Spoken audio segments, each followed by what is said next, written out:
মাননীয় সদস্যবৃন্দ, আমি এখন মহামান্য রাষ্ট্রপতি মোহাম্মদ আব্দুল হামিদকে তার মূল্যবান ভাষণ দানের জন্য বিনীত অনুরোধ জানাচ্ছি। জনাব স্পিকার, আসসালামু আলাইকুম। একাদশ জাতীয় সংসদের 2023 সালের প্রথম অধিবেশনে ভাষণ দেওয়ার সুযোগ পাওয়ায় আমি পরম করুণাময় আল্লাহর নিকট শুকরিয়া আদায় করছি। আমি আপনাকে এবং আপনার মাধ্যমে মাননীয় সংসদ সদস্যবৃন্দ ও প্রিয় দেশবাসীকে ইংরেজি নববর্ষের শুভেচ্ছা জানাচ্ছি। সময় সাশ্রয়ের জন্য ভাষণটি সংক্ষিপ্ত আকারে এই মহান সংসদে পাঠ করছি। পূর্ণাঙ্গ ভাষণ টেবিলে উপস্থাপন করা আছে। জনাব স্পিকার, সম্পূর্ণ ভাষণটিকে পঠিত হিসেবে গণ্য করে তা কার্য বিবরণীতে অন্তর্ভুক্ত করার জন্য আপনাকে অনুরোধ জানাচ্ছি। জনাব স্পিকার, আমি গভীর শ্রদ্ধার সঙ্গে স্মরণ করছি সর্বকালের সর্বশ্রেষ্ঠ বাঙালি, বাংলাদেশের মহান স্থপতি, জাতির পিতা বঙ্গবন্ধু শেখ মুজিবুর রহমানকে। কৃতজ্ঞতা এবং শ্রদ্ধার সঙ্গে স্মরণ করছি সকল বীর মুক্তিযোদ্ধা এবং অমর শহীদকে, যাদের বীরত্ব ও আত্মত্যাগের বিনিময়ে আমরা অর্জন করেছি স্বাধীন সার্বভৌম বাংলাদেশ। আমি কৃতজ্ঞতার সঙ্গে স্মরণ করছি জাতীয় চার নেতা সৈয়দ নজরুল ইসলাম, তাজউদ্দিন আহমেদ, এম মনসুর আলী এবং এইচ.এম. কামরুজ্জামানকে। আমি আরও শ্রদ্ধাভরে স্মরণ করছি বাঙালির অধিকার আদায়ের সংগ্রামের তিন মহান ব্যক্তিত্ব, শেরে বাংলা একে ফজলুল হক, হুসেন শহীদ সোহরাওয়ার্দী ও মৌলানা আব্দুল হামিদ খান ভাসানীকে। জাতির ইতিহাসের সবচেয়ে বেদনাদায়ক অধ্যায় 1975-এর 15ই আগস্টে বর্বর হত্যাকাণ্ডে জাতির পিতা বঙ্গবন্ধু শেখ মুজিবুর রহমানের সঙ্গে শাহাদত বরণ করেছিলেন তার সহধর্মিণী মহিষী বঙ্গমাতা বেগম ফজিলাতুন্নেছা মুজিব, তিন পুত্র শেখ কামাল, শেখ জামাল ও শেখ রাসেল সহ পরিবারের অন্যান্য সদস্যবৃন্দ। আমি পরম করুণাময় আল্লাহর কাছে তাদের রুহের মাগফিরাত কামনা করছি। গত বছর আমরা বীর মুক্তিযোদ্ধা সহ শিক্ষা, সংস্কৃতি, ক্রীড়া, রাজনৈতিক ও সামাজিক অঙ্গনের অনেক খ্যাতিমান ব্যক্তিত্বকে হারিয়েছি। আমি তাদের রুহের মাগফিরাত ও শান্তি কামনা করছি। জনাব স্পিকার, জাতীয় জীবনের এক গুরুত্বপূর্ণ সন্ধিক্ষণ আমরা অতিবাহিত করছি। 2022 সাল আমাদের জন্য ছিল চ্যালেঞ্জের একটি বছর। সমগ্র বিশ্বে পার করেছে এক কঠিন সময়। করোনা অতিমারি আমরা সফলভাবে মোকাবেলা করে অর্থনৈতিক গতিশীলতা বজায় রাখতে সক্ষম হলেও রাশিয়া ও ইউক্রেনের যুদ্ধ আমাদের এই অগ্রযাত্রাকে শ্লথ করেছে। তারপরও 2021-22 অর্থবছরের সংশোধিত বাজেটের তুলনায় 2022-23 অর্থবছরের বাজেট 14% বৃদ্ধি পেয়ে 6,78,064 কোটি দাঁড়িয়েছে। 2021-22 অর্থবছরের জিডিপি প্রবৃদ্ধির 7.25% দাঁড়িয়েছে, যা সামগ্রিক বিশ্ব অর্থনৈতিক পরিস্থিতির বিবেচনায় ইতিবাচক। মাথাপিছু জাতীয় আয় পূর্ববর্তী অর্থবছর থেকে $233 বৃদ্ধি পেয়ে $2,824 দাঁড়িয়েছে। পূর্ববর্তী অর্থবছরের তুলনায় 2021-22 অর্থবছরে রপ্তানি আয় বৃদ্ধি পেয়ে দাঁড়িয়েছে $60.97 বিলিয়ন এবং বৈদেশিক বিনিয়োগের পরিমাণ $3.44 বিলিয়ন। জনাব স্পিকার, করোনার অভিঘাত মোকাবেলায় বিভিন্ন প্রণোদনা প্যাকেজের কার্যকর বাস্তবায়নের ফলে আমাদের অর্থনীতিতে গতিশীলতা ধরে রাখা সম্ভব হয়েছে। সরকার ঘোষিত 1,87,669 কোটি টাকার কৃষি, গার্মেন্টস সহ 28টি প্রণোদনা প্যাকেজের সরাসরি উপকারভোগী প্রায় 7,32 লক্ষ ব্যক্তি ও প্রায় 2 লক্ষ প্রতিষ্ঠান। সরকার কর্তৃক কৃষি উৎপাদনকে সর্বোচ্চ অগ্রাধিকার দিয়ে বিগত অর্থ বছরে মোট 15,172.79 কোটি টাকা ভর্তুকি এবং 39,000 কোটি টাকা সরল সুদে কৃষি ঋণ বিতরণ করা হয়েছে। বিশেষ প্রণোদনার আওতায় কৃষকদের মধ্যে 500 কোটি টাকার বীজ, সার ও কীটনাশক বিনামূল্যে বিতরণ করা হয়েছে। হর্টিকালচার, মৎস্য চাষ, পোল্ট্রি, ডেইরি ও প্রাণী সম্পদ খাতে পর্যাপ্ত ঋণ প্রবাহ নিশ্চিত করার লক্ষ্যে বিশেষ প্রণোদনামূলক পুনঃ অর্থায়ন স্কিমের আওতায় এ পর্যন্ত 1,87,000-এর অধিক সুবিধাভোগীর অনুকূলে স্বল্প সুদে প্রায় 2,786 কোটি টাকার বেশি ঋণ বিতরণ করা হয়েছে।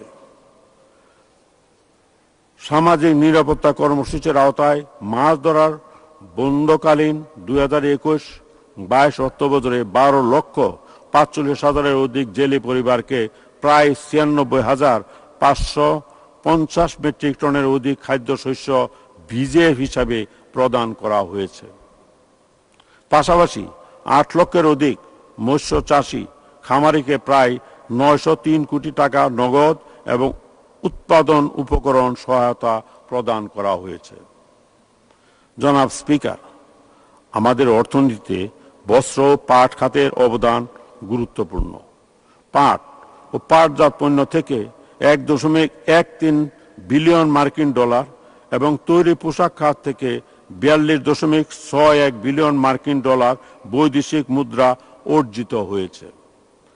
বাংলাদেশের সোনালী ঐতিহ্য, মসলিনের সুতা তৈরির প্রযুক্তি ও ঢাকায় মসলিন পুনরুদ্ধার করা সম্ভব হয়েছে। শেখ হাসিনার বাংলাদেশ ক্ষুধা হবে নিরুদ্দেশ স্লোগান নিয়ে সরকার খাদ্য বান্ধব কর্মসূচির আওতায় 50,10,000-এর অধিক নিম্ন আয়ের পরিবারকে 15 টাকা কেজি দরে মাসে 30 কেজি চাল এবং 24 টাকা দরে 5 কেজি আটা বিতরণ করেছে। খোলা বাজারে খাদ্য বিক্রয় চালু আছে দেশের সকল উল্লেখযোগ্য হাট বাজারে। এছাড়া সরকার টিসিবির মাধ্যমে 1 কোটি পরিবারকে সাশ্রয়ী মূল্যে সয়াবিন তেল, চিনি ও মসুর ডাল সরবরাহ করেছে। জনাব স্পিকার, এখন প্রত্যন্ত গ্রামেও একজন দিনমজুরের বেতন দিনে কমপক্ষে 700 টাকা। একই সঙ্গে বেড়েছে জাতীয় উৎপাদন। বৈশ্বিক অর্থনীতির অস্থিতিশীলতা সত্ত্বেও দেশের খাদ্য নিরাপত্তা সুরক্ষিত রয়েছে এবং বর্তমানে দেশে খাদ্য শস্য মজুদের পরিমাণ দাঁড়িয়েছে 16.14 লক্ষ মেট্রিক টন, যা সন্তোষজনক। এছাড়াও এবারে দেশব্যাপী আমন ধানের বাম্পার ফলন হয়েছে।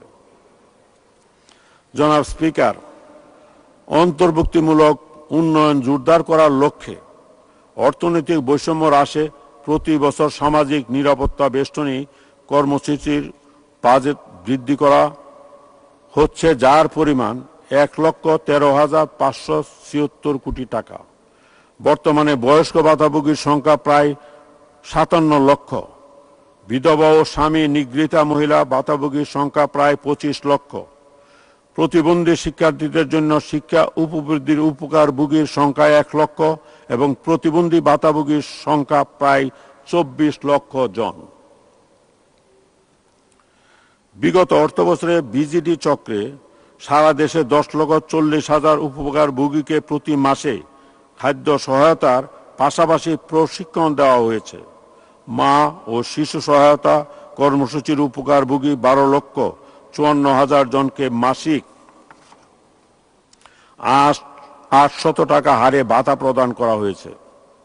সরকার 2022-23 অর্থবছর থেকে 60 বছরের ঊর্ধ্বে দেশের সকল নাগরিকের জন্য পেনশন ব্যবস্থা চালুর সিদ্ধান্ত গ্রহণ করেছে। জনাব স্পিকার, সরকারের যুগোপযোগী ও নারী বান্ধব কর্মসূচি গ্রহণের ফলে বাংলার নারীরা দেশে বিদেশে বাংলাদেশের নাম উজ্জ্বল করেছে। 2022 সালে সাফ ফুটবল চ্যাম্পিয়নশিপে শিরোপা অর্জনের মাধ্যমে নারীরা দেশের জন্য এক অনন্য সাধারণ গৌরব বয়ে এনেছে। তথ্য প্রযুক্তিতে প্রবেশাধিকার এবং তথ্য প্রযুক্তি ভিত্তিক সেবা প্রদানের মাধ্যমে 1,10,00,000 গ্রামীণ নারীদের তথ্য প্রযুক্তিতে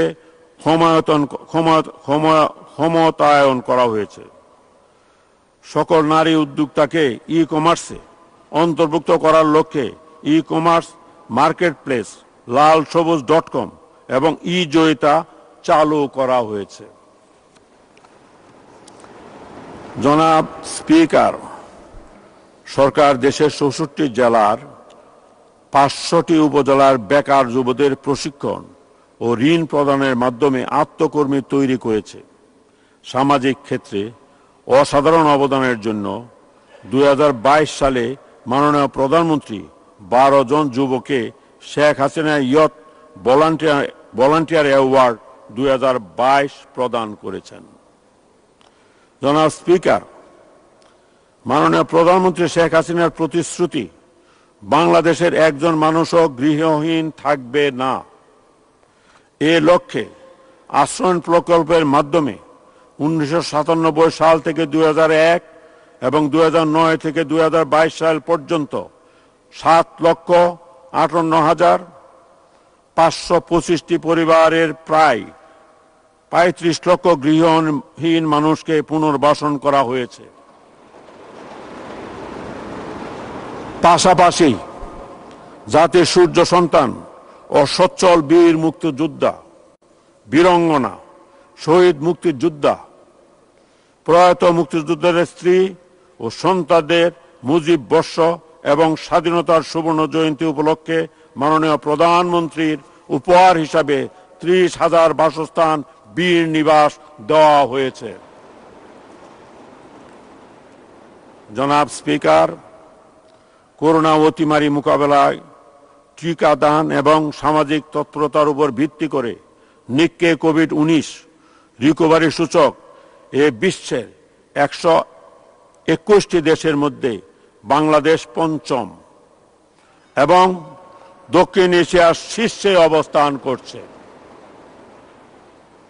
ইতিমধ্যে সরকার প্রায় 15 কোটি জনগণকে কোভিড টিকাদান কর্মসূচির আওতায় এনেছে। বর্তমানে 4র্থ ডোজ টিকা প্রদান কার্যক্রম শুরু হয়েছে। জনাব স্পিকার, শিক্ষাক্ষেত্রে অগ্রগতি অব্যাহত রয়েছে। প্রাথমিক বিদ্যালয়ে শিশুদের নিট ভর্তি হার 90% থেকে বৃদ্ধি পেয়ে 97.42% উন্নতি হয়েছে। প্রাথমিক শিক্ষায় ঝরে পড়ার হার 49% থেকে হ্রাস পেয়ে 14.15% নেমে এসেছে। সম্প্রতি সরকারি প্রাথমিক বিদ্যালয়ে 37,574 জন সহকারী শিক্ষক নিয়োগ দেওয়া হয়েছে, যা স্বাধীনতার পর এক আদেশে সর্বোচ্চ সংখ্যক। 2023 শিক্ষাবর্ষের শুরুতে সারা দেশে 4,09,15,000-এর অধিক শিক্ষার্থীদের মধ্যে 33,91,12,000-এর অধিক কপি পাঠ্যপুস্তক বিনামূল্যে বিতরণ করা হয়েছে। সকল স্তরের শিক্ষার্থীদের মধ্যে গত অর্থ বছরে 1,966,20 লক্ষ টাকার অধিক উপবৃত্তি প্রদান করা হয়েছে। মাননীয় প্রধানমন্ত্রীর ঘোষণা অনুযায়ী এ পর্যন্ত 350টি বেসরকারি প্রাথমিক বিদ্যালয় এবং 325টি বেসরকারি কলেজ সরকারিকরণ করা হয়েছে। স্পিকার, বাংলাদেশের প্রথম স্যাটেলাইট বঙ্গবন্ধু স্যাটেলাইট 1 মহাকাশে উৎক্ষেপণ করা হয়েছে এবং বঙ্গবন্ধু স্যাটেলাইট 2 উৎক্ষেপণের বিষয়টি চূড়ান্ত পর্যায়ে রয়েছে। 4র্থ শিল্প বিপ্লবের চ্যালেঞ্জ মোকাবেলায় সরকার ডিজিটাল বাংলাদেশ থেকে 2041 সালে স্মার্ট বাংলাদেশ রূপান্তরের লক্ষ্যে মাস্টার প্ল্যান, আইন, নীতিমালা ও স্ট্র্যাটেজি প্রণয়ন সহ বিভিন্ন উদ্যোগ গ্রহণ করেছে। জনাব স্পিকার, সবার জন্য বিদ্যুৎ সুবিধা নিশ্চিত করার মাধ্যমে শেখ হাসিনার উদ্যোগ গড়ে গড়ে বিদ্যুৎ বাস্তবায়ন করা হয়েছে। বিদ্যুতের স্থাপিত ক্ষমতা ক্যাপটিভ ও নবায়নযোগ্য জ্বালানি সহ 25,826 মেগাওয়াট উন্নীত হয়েছে এবং বিদ্যুৎ সুবিধাভোগী জনসংখ্যা 47 থেকে 100 ভাগে উন্নীত হয়েছে।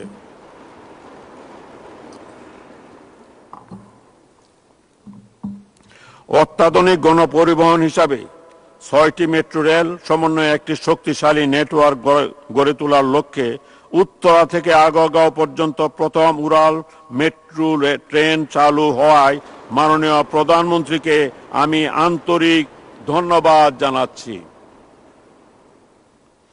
সরকারের সময়বদ্ধ কর্মপরিকল্পনার মাধ্যমে 2030 সালের মধ্যে 6টি এমআরটির মাধ্যমে স্বয়ংসম্পূর্ণ যোগাযোগ নেটওয়ার্ক গড়ে উঠবে। জনাব স্পিকার, নিজস্ব অর্থায়নে নির্মিত বাংলাদেশের সক্ষমতা ও গর্বের প্রতীক আইকনিক পদ্মা সেতু গত 25 জুন 2022 তারিখে মাননীয় প্রধানমন্ত্রী শেখ হাসিনা উদ্বোধন করেন। এর মাধ্যমে দেশের 3 কোটিরও অধিক জনগণ প্রত্যক্ষভাবে উপকৃত হবে। কর্ণফুলী নদীর তলদেশে বঙ্গবন্ধু শেখ মুজিবুর রহমান বহুলেন টানেলের দক্ষিণ টিউবের নির্মাণ কাজ সমাপ্ত হয়েছে। আমি আশাবাদী যে দ্রুতই টানেলটি জনসাধারণের ব্যবহারের জন্য উন্মুক্ত করে দেওয়া সম্ভব হবে। দেশের ক্রমবর্ধমান যাত্রী চাহিদা ও পর্যটন শিল্পের উন্নয়ন, হযরত শাহজালাল আন্তর্জাতিক বিমানবন্দরের 3য় টার্মিনালের নির্মাণ কাজ এবং কক্সবাজার বিমানবন্দরকে আন্তর্জাতিক মানে উন্নীত করার কার্যক্রম দ্রুত গতিতে এগিয়ে চলছে। এছাড়াও পর্যটন বিষয়ক সকল কর্মকাণ্ড এবং প্রচার প্রচারণার লক্ষ্যে পর্যটনের কান্ট্রি ব্র্যান্ড নেম মুজিবস বাংলাদেশ নির্ধারণ করা হয়েছে। বাংলাদেশ রেলওয়েকে আধুনিক, আরামদায়ক, সাশ্রয়ী গণপরিবহন মাধ্যম হিসাবে গড়ে তোলার লক্ষ্যে সরকার 650.11 কিলোমিটার নতুন রেল লাইন, 732টি সেতু এবং 126টি স্টেশন ভবন নির্মাণ করেছে। জনাব স্পিকার, সুশাসন প্রতিষ্ঠায় আইন শৃঙ্খলা রক্ষাকারী বাহিনীকে যুগোপযোগী করার লক্ষ্যে সরকার সদা তৎপর। 2022-23 অর্থ বছরে জননিরাপত্তা বিভাগে প্রায় 24,594 কোটি টাকা বরাদ্দ দেওয়া হয়েছে, যা বিগত 12 বছরের তুলনায় প্রায় 4 গুণ বেশি। বাংলাদেশের সকল থানায় নারী, শিশু, বয়স্ক ও প্রতিবন্ধী সার্ভিস ডেস্ক স্থাপন করা হয়েছে। সারা দেশে সড়ক দুর্ঘটনা সংক্রান্ত তথ্য সংরক্ষণ, মনিটরিং ও প্রতিরোধ ব্যবস্থা গ্রহণে সফটওয়্যার ভিত্তিক কার্যক্রম গ্রহণ করা হয়েছে। জনাব স্পিকার, বাংলাদেশ সশস্ত্র বাহিনীর ফোর্সেস গোল 230 এর আলোকে বাংলাদেশ সেনাবাহিনীর বিভিন্ন সেনানিবাসে 2022 সালে বিভিন্ন কোরের 4টি ইউনিট নতুনভাবে গঠন এবং 1টি পদাতিক ব্রিগেড ও 4টি পদাতিক ব্যাটালিয়নকে মেকানাইজড হিসাবে রূপান্তর করা হয়েছে। নৌঘাটি বানোদা শের বাংলা ও সাবমেরিন ঘাটি বানোদা শেখ হাসিনা নির্মাণ কাজ চলমান রয়েছে। বর্তমানে বাংলাদেশ বিমান বাহিনীর 9টি MI-17 হেলিকপ্টার এবং 1টি C-130 পরিবহন বিমান কঙ্গুতে জাতিসংঘ শান্তিরক্ষা কার্যক্রমে উড্ডয়ন পরিচালনা করছে। জনাব স্পিকার, জনগণের ভোগান্তি হ্রাস করার লক্ষ্যে মাননীয় প্রধানমন্ত্রীর নির্দেশে জমির নামজারি, ভূমি উন্নয়ন কর প্রচার এবং প্রদান, উন্নয়ন কর প্রদান এবং পর্চা সরবরাহ কার্যক্রম ডিজিটাইজড করা হয়েছে। ডিজিটাইজেশনের পাশাপাশি ভূমি সংক্রান্ত বেশ কিছু নতুন আইন, বিধিবিধান তৈরি এবং পুরাতন আইনের সংশোধনের উদ্যোগ গ্রহণ করা হয়েছে। বিচার ব্যবস্থার ডিজিটাইজেশনের লক্ষ্যে এভিডেন্স অ্যাক্ট 1872 সংশোধনের মাধ্যমে যুগান্তকারী পদক্ষেপ গ্রহণ করা হয়েছে। এভিডেন্স অ্যামেন্ডমেন্ট অ্যাক্ট 2022 এর মাধ্যমে ডিজিটাল রেকর্ড ও ফরেনসিক পদার্থ বা বস্তুসমূহকে সাক্ষ্য হিসাবে গ্রহণ সংক্রান্ত বিধান সংযোজন করা হয়েছে।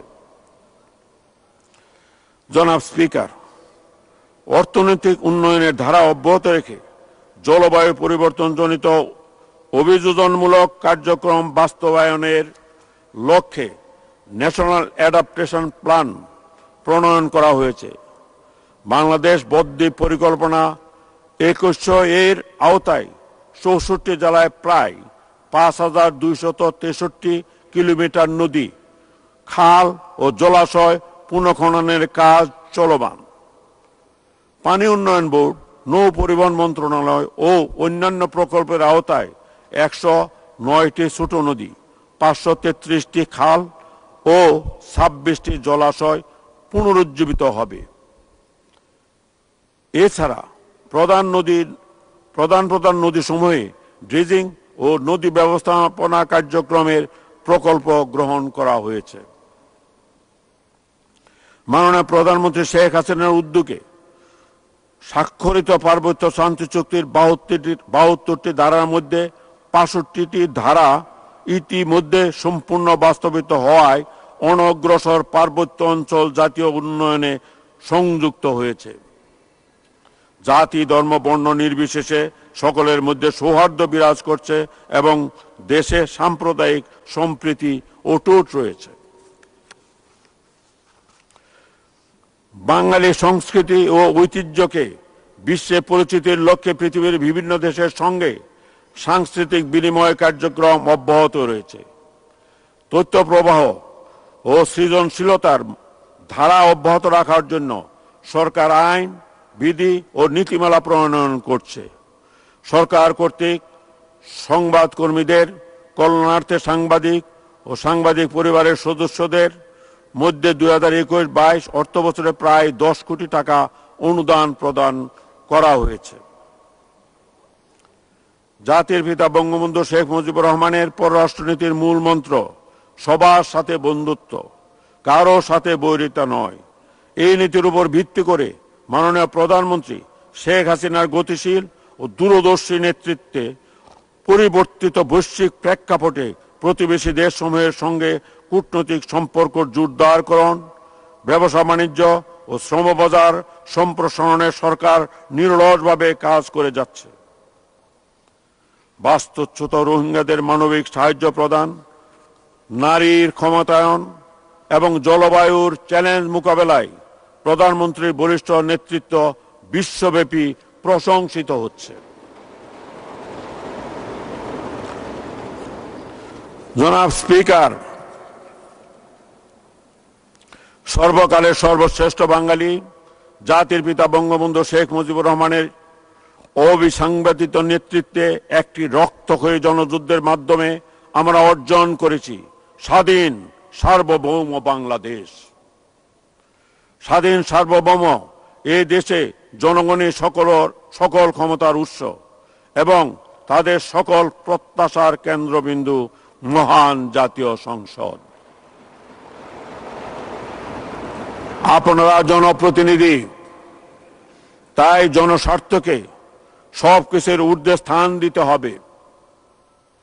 নতুন প্রজন্মের জন্য একটি নিরাপদ, সুখী, সুন্দর ও উন্নত সমৃদ্ধ বাংলাদেশ উপহার দেওয়া আমাদের পবিত্র কর্তব্য।